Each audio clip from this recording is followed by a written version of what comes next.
अगर बदलने हो तो अपने रास्ते बदलो, अपने इरादे कभी मत बदलो। और उठो, जागो, तब तक मत रुको जब तक तुम्हें लक्ष्य की प्राप्ति ना हो। ये जुनून से भरे क्रांतिकारी विचार हैं स्वामी विवेकानंद के। मैं अनुराग ऋषि, एक ट्रांसफॉर्मेशनल स्पीकर और एक ह्यूमन पोटेंशियल ट्रेनर, आज आपको एक छोटी सी बात बोलना चाहूंगा कि अगर किसी इंसान को थोड़ी देर के लिए मोटिवेशन चाहिए तो ये वीडियो शायद उसके लिए ना हो, लेकिन अगर आप अपनी जिंदगी के लिए सीरियस हैं, अगर आप अपनी लाइफ में ट्रांसफॉर्मेशन चाहते हैं, बदलाव चाहते हैं, मोटिवेशन नहीं इंस्पिरेशन चाहते हैं, तो आप बिल्कुल सही जगह पर हैं। स्वामी विवेकानंद की जिंदगी से बताने के लिए इतना कुछ है कि कई दिन भी कम पड़ जाएं, लेकिन इस छोटे से वीडियो में मैं आपको कुछ 4 ऐसी चीजें बताऊंगा जो आपकी जिंदगी में बहुत मैसिव ट्रांसफॉर्मेशन ला सकती हैं। सबसे पहली, बहुत ध्यान से सुनना, जब स्वामी विवेकानंद उस विश्व प्रसिद्ध शिकागो के टूर पर जाने वाले थे, जब अमेरिका की यात्रा पर जाने वाले थे, उससे पहले उन्होंने मां शारदा से अनुमति मांगी। ध्यान से सुनना, बहुत प्रिय, बहुत अच्छा प्रसंग है। उन्होंने मां शारदा से अनुमति मांगी कि हे मां, क्या मैं अब पूरी दुनिया में जाकर अपने अपने संस्कृति का, अपने कल्चर का प्रचार कर सकता हूं? क्या मैं अब लोगों को ये बातें कुछ बता सकता हूं? जब वो मां शारदा से इतनी बात पूछ रहे थे, अनुमति मांग रहे थे, तो मां शारदा ने उन्हें बोला कि नरेंद्र, स्वामी विवेकानंद बनने से पहले उनका नाम नरेंद्र था, कि नरेंद्र, ये जो चाकू रखा हुआ है, प्लीज कृपया करके क्या आप ये मुझे पकड़ाएंगे?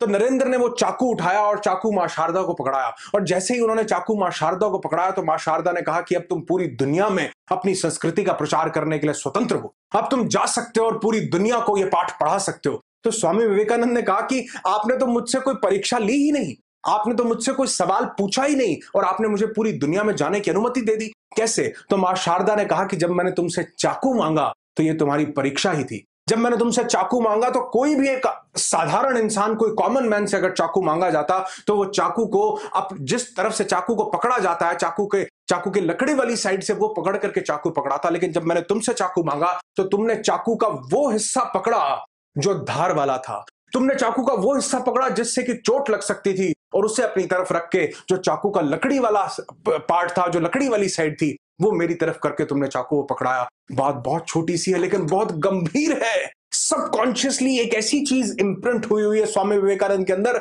जो सबसे पहले अपना हित देखने से पहले किसी छोटे से कृत्य को करते हुए भी दूसरे का हित देख रहे हैं। जो ये देख रहे हैं कि मां शारदा को वो चाकू ना लग जाए, और मां शारदा ने कहा तुम्हारी परीक्षा पूरी हुई।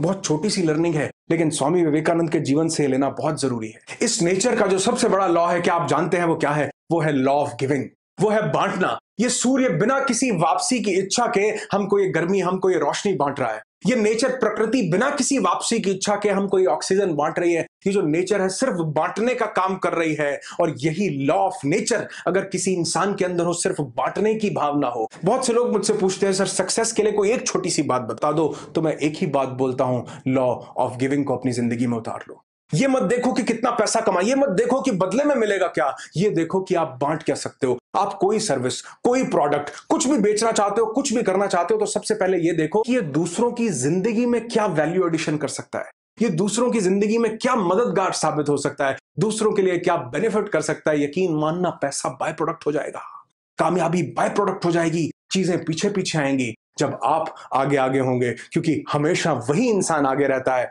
जो बांटने वाला है, मांगने वाला हमेशा लाइंस में खड़ा रहता है। तो सबसे पहली चीज कि दूसरों के बारे में सोचें, लॉ ऑफ गिविंग को अपनी जिंदगी का एक हिस्सा बनाएं। दूसरी एक छोटी सी बात बताता हूं, जब स्वामी विवेकानंद शिकागो पहुंचे, शिकागो का एक बहुत बड़ा सम्मेलन था जिससे पहले स्वामी विवेकानंद वहां पहुंचे, तो कुछ लोग स्वामी विवेकानंद को देख करके उनके पास आए, तो वो उनसे आकर के उनसे पूछते हैं और उनको बोलते हैं हेलो, हाउ आर यू? तो स्वामी विवेकानंद अपने दोनों हाथों को जोड़ते हैं, नमस्कार करते हैं और बोलते हैं नमस्कार। तो उनको शायद, वो जो 2 लोग थे, उनको लगता है कि शायद इस साधु जैसे, स्वामी जैसे दिखने वाले इंसान को अंग्रेजी नहीं आती होगी। तो उनमें से एक इंसान को, किसी को टूटी फूटी हिंदी आती थी, तो वो स्वामी जी से पूछते हैं कि कैसे हैं आप? तो स्वामी विवेकानंद दोनों हाथ जोड़कर बोलते हैं I am fine, thank you. वो दोनों हैरान हो जाते हैं, वो कहते हैं ये क्या, इस इंसान को अंग्रेजी आती है? तो वो अपने आप में बात करके स्वामी विवेकानंद से पूछते हैं कि जब हम आपसे अंग्रेजी में बात कर रहे थे तब आपने हिंदी में जवाब दिया, लेकिन जैसे ही हमने हिंदी में बात की तो आपने इंग्लिश में जवाब दिया, ये हमें समझ में नहीं आया। बात को बहुत ध्यान से सुनना, रोंगटे ना खड़े हो जाएं तो कहना। स्वामी विवेकानंद ने कहा कि जब आप अपनी मां का सम्मान कर रहे थे तो मैं अपनी मां का सम्मान कर रहा था, लेकिन जैसे ही आपने मेरी मां का सम्मान किया, मैंने भी आपकी मां का सम्मान किया। यकीन मानना, मैं अक्सर ये बात बोलता हूं कि अपना कल्चर, अपनी संस्कृति, अपनी मां बोली, अपनी भाषा से जो इंसान जुड़ा रहता है अपने कल्चर का सम्मान करता है और उतना ही सम्मान दूसरे के कल्चर को, दूसरे की संस्कृति को, दूसरे की भाषा को देता है, वो इंसान जिंदगी में बहुत तरक्की हासिल करता है। बहुत से लोग बोलते हैं सर इंग्लिश इंग्लिश इंग्लिश सीखनी, इंग्लिश सीख। मैं अक्सर एक बात बोलता हूं कि इंग्लिश इसलिए मत सीखना कि आप किसी को प्रभावित करोगे। आपका प्रभाव आपके व्यक्तित्व में है। आप किसी को इंग्लिश सीखकर प्रभावित नहीं करोगे। आप इंग्लिश इसलिए सीखोगे कि आपको लैंग्वेज का एक बैरियर तोड़ना है। आप इंग्लिश इसलिए सीखोगे कि आपको ग्लोबल जाना है। आप इंग्लिश इसलिए सीखोगे कि वो वक्त की डिमांड है। आप इंग्लिश इसलिए नहीं सीखोगे कि आप अपने व्यक्तित्व में कुछ अलग लेकर के आओगे और उससे लोग इंप्रेस हो जाएंगे, बिल्कुल भी नहीं। और भाषा तो एक बड़ी बहुत छोटी सी चीज है। अभी पूरी कम्युनिकेशन स्किल्स पर एक सीरीज बनाई, इसमें एक छोटा सा इंट्रोडक्शन दिया इंग्लिश के बारे में, तो ये मैंने बोला कि भाषा तो एक मीडियम है, ये एक बैरियर को तोड़ने का मीडियम है, इससे ज्यादा ये कुछ भी नहीं है। बहुत से अच्छे महान से महान वक्ता हुए हैं जो सारी दुनिया की भाषाएं नहीं जानते थे, और कुछ स्वामी विवेकानंद जैसे लोग अनेकों अनेक भाषाएं जानते थे, लेकिन वो सिर्फ इसलिए कि वो भाषा के बैरियर को, उस लैंग्वेज के बैरियर को तोड़ सकें, इसलिए नहीं कि वो अपने व्यक्तित्व को इंप्रेसिव बना सकें। आपके व्यक्तित्व को आपकी संस्कृति और आपका कल्चर इंप्रेसिव बनाता है, न कि किसी दूसरे की सीखी हुई भाषा। और जो इंसान अपनी संस्कृति के साथ जुड़ा रहता है और उसी के साथ दूसरे की संस्कृति और कल्चर का भी सम्मान करता है, मान रखता है, यकीन मानना ये जो कायनात है ये आपका मान जरूर रखेगी और कामयाबी की तरफ बहुत जल्दी लेकर के जाएगी। इसी के साथ जुड़ा हुआ एक नेक्स्ट प्रसंग, आपको अगला प्रसंग बताता हूं। उसी शिकागो के सम्मेलन से कुछ वक्त पहले स्वामी विवेकानंद बाहर खड़े हुए थे, तो एक कपल उनको देख करके उनके पास आते हैं, क्योंकि वो थोड़े अनयूजुअल लग रहे थे। एक इंसान जिसने सिर पर पगड़ी डाली हो और उसने भगवा वस्त्र धारण कर रखे हो, चादर की तरह उन्हें लपेट रखा हो, तो वो लेडी उनके पास आती है और उन्हें देख करके बोलती है, don't you wear coat pant to look gentleman, कि क्या आप कोट पैंट नहीं डालते जेंटलमैन लगने के लिए?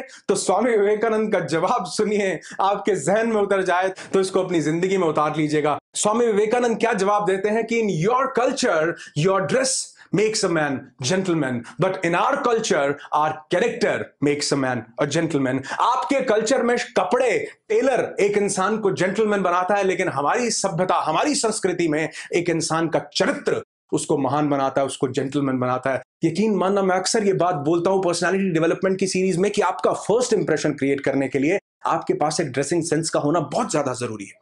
जिस बिजनेस को आप कर रहे हैं उससे एप्रोप्रिएट ड्रेसिंग होनी आपके पास बहुत जरूरी है। लेकिन कुछ लोग ड्रेस से दूसरों को इंप्रेस करना चाहते हैं, कुछ लोग अपने पहनावे से, कुछ लोग अपने गैजेट से दूसरों को इंप्रेस करना चाहते हैं। यकीन मानना, जो इंसान अपने ड्रेस से दूसरों को इंप्रेस करेगा वो असली में इंप्रेस कर ही नहीं पाया है, वो इन्फ्लुएंस कर ही नहीं पाया है। जो इंसान दूसरों को प्रभावित करना चाहता है उसको अपने व्यक्तित्व से दूसरों को प्रभावित करना होगा, उसको अपने चरित्र से दूसरों को प्रभावित करना होगा, अपने कपड़ों से नहीं। हाँ, ये जरूरी है, क्योंकि आप आज जिस भी मॉडर्न वर्ल्ड, जिस भी सोसाइटी में जी रहे हैं, यहां पर आपकी ड्रेसिंग सेंस आपका एक फर्स्ट इंप्रेशन जरूर क्रिएट करती है, लेकिन लॉन्ग लास्टिंग इंप्रेशन नहीं क्रिएट करती। एक लॉन्ग लास्टिंग इंप्रेशन आपका चरित्र, आपका कैरेक्टर क्रिएट करता है। और अगला और आखिरी एग्जाम्पल आपको दूंगा, और आप देख रहा कि स्वामी विवेकानंद का चरित्र कैसा था।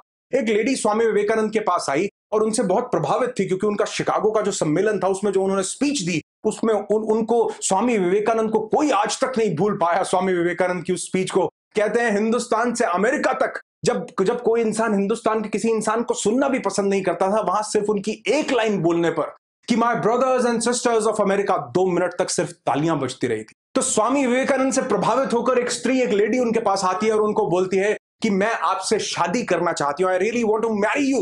तो स्वामी विवेकानंद कहते हैं कि मुझे क्षमा कीजिए, अपने दोनों हाथ बांध करके मुझे क्षमा कीजिए। आप देख सकती हैं कि मैं एक ब्रह्मचारी हूं, मैं एक स्वामी हूं, मैं एक साधु के वेश में हूं, और मैंने गृहस्थ जीवन को आजीवन के लिए त्याग दिया हुआ है, मैं आपसे शादी नहीं कर सकता। तो वो लेडी सामने से फिर बोलती है कि लेकिन मुझे तो आपके जैसा ही एक पुत्र चाहिए और मुझे तो आपसे शादी करनी ही है। तो स्वामी विवेकानंद बड़े धैर्य से उनकी बात को सुनते हैं और क्या जवाब देते हैं, ओहो हो। स्वामी विवेकानंद कहते हैं कि आपको मेरे जैसा पुत्र चाहिए, आज से मैं ही आपका पुत्र हूं और आप मेरी मां हैं। आप मुझे पुत्र के रूप में स्वीकार कीजिए, मैं आपको मां के रूप में स्वीकार करता हूं। आपको मेरे जैसा नहीं, मैं ही पुत्र रूप में उपलब्ध हो जाता हूं। आप देखो कि किसी इंसान का चरित्र कैसा हो सकता है, एक इंसान का कैरेक्टर उसको बनाता या बिगाड़ता है। मेरी बात को आज बिल्कुल ध्यान से समझ लेना और सुन लेना कि जिस इंसान के पास चरित्र नहीं है, जिस इंसान के पास कैरेक्टर नहीं है, कामयाबी और पैसा तो बड़ी दूर की बात है, छोटी छोटी चीजें भी जिंदगी से निकलती जाएंगी अगर आपके चरित्र में महानता नहीं है। तो यकीन मानना, जिस इंसान के पास लॉयल्टी है, जिस इंसान के पास चरित्र है,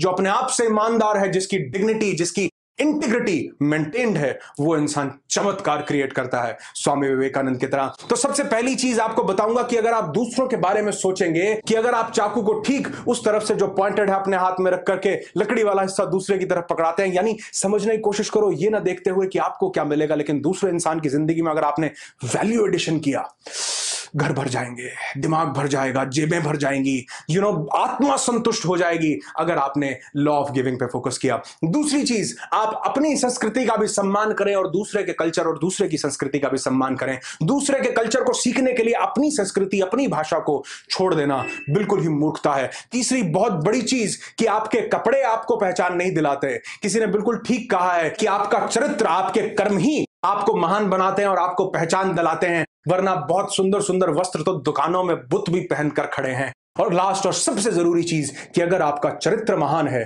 तो यकीन मानना, तो ये जो कायनात है ये आपको देते हुए नहीं थकेगी। आपसे लाइक करने को नहीं कहूंगा, लेकिन हाँ एक चीज जरूर कहूंगा कि इस वीडियो को शेयर करो। स्वामी विवेकानंद के क्रांतिकारी विचार हर इंसान तक पहुंचने चाहिए। और स्वामी विवेकानंद किसी जात विशेष, किसी धर्म विशेष से संबंध नहीं रखते थे। वो हर एक इंसान के उत्थान की बात करते थे। वो हर एक जाति, धर्म, हर एक इंसान को ऊपर उठाने की बात करते थे। वो हर एक की संस्कृति का सम्मान करते थे। तो अगर स्वामी विवेकानंद की इन बातों से आपकी जिंदगी में कहीं पर भी कुछ बदलाव आए तो इस वीडियो को शेयर जरूर करना और मुझे कमेंट करके नीचे जरूर बताना कि वो कौन सी चीजें हैं स्वामी विवेकानंद की जो आपने भी अपनी जिंदगी में अपना रखी हैं। वो कौन सी अच्छी बातें हैं जो आपकी जिंदगी में हैं। क्या आपकी जिंदगी में एक स्ट्रॉन्ग कैरेक्टर आपने अपना रखा है? क्या आप अपनी संस्कृति का और दूसरों की संस्कृति का भी सम्मान कर? मुझे कमेंट करके जरूर और जरूर बताइएगा कि क्या स्वामी विवेकानंद के वो इन चारों में से वो कैरेक्टरिस्टिक्स हैं जो आपकी जिंदगी में भी हैं। आपका 1 मिनट लगेगा, लेकिन ये हजारों लाखों लोग जो इस वीडियो को देखेंगे उनको पढ़ने को मिलेगा कि स्वामी विवेकानंद के जीवन से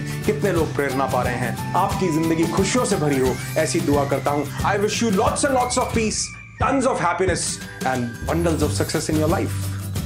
बी हैप्पी, बी अलाइव। और फिर से कहूंगा कि उठो, जागो और तब तक न रुको जब तक लक्ष्य की प्राप्ति न हो जाए।